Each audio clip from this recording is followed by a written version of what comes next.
Hello, Steve White, Steve Arts 89. You may recognize my co-host with my little video, the Enterprise. This is the Bandai one, which was one of the first ones I spent any money on when I was younger. I have the larger models, I haven't made them yet. Okay, so it's the 40th anniversary of Star Trek The Motion Picture. It is my favourite Star Trek film. I kind of think it's the best Star Trek film. A lot of people hate it, a lot of people trash it. Those are also the same sort of people who love the Wrath of Khan and like the new Star Trek. So I understand that people have different ideas of what Star Trek is. Now, I just watched Star Trek The Motion Picture on Blu-ray. Now, I bought it years ago and didn't have the time to watch the Blu-ray. I saw it on TV when I was a kid. The first video I got was the extended video version, which had the extra scenes, and then the director's edition came out on DVD. I saw that. I saw the original motion picture on widescreen VHS, and that sort of was weird because you don't notice the things that are missing because you're used to them. So you're used to the scenes from the extended edition, so you don't sort of realize what's sort of missing from that. So it's hard to view that. It's hard to view a film once you've seen the deleted scenes and the extended scenes or an extended version or director's edition.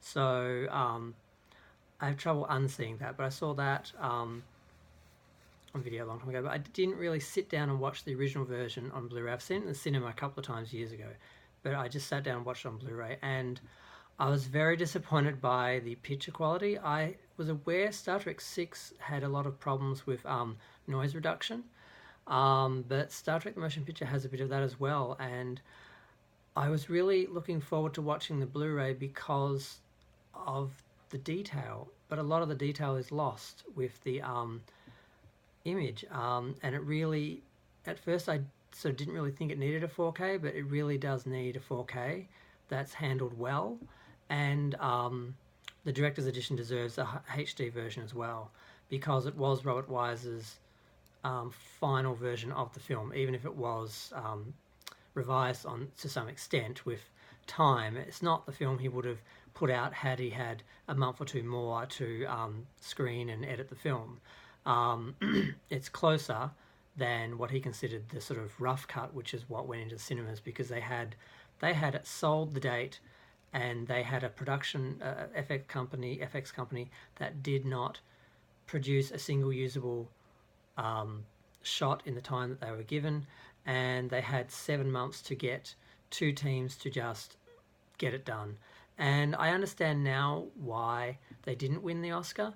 They may have done a lot, and they did so much more in that film than Alien did in creating universe and just the amount of design and everything they did, but there were so many little rough parts where you can see the edges, you can see the corners, you can see the bar the Enterprise is held up on, stuff like that. And if you're a professional, you're looking at the movie in that way, and you're going to spot those. So I really, really hope, along with what they did with the original director's edition, that they clean up some of those little things as well when they do this, especially because the big screen is big, but it was never really sharp. So you go to the movies, and there are certain things that can be hidden with projection because it's not as sharp as the actual photographed image. But HD TV, scanned film, it is cruel, it is harsh, it lets you get away with nothing. So this has turned into more of a Blu-ray review and talk about the HD version, but I'm really sad that it's the 40th anniversary, and there was no announcement of a formal HD release and a formal director's edition, which is what I was hoping for, unless they're just a little slow and it's coming the next day or so. Because I thought Star Trek The Motion Picture was released on the 8th of December.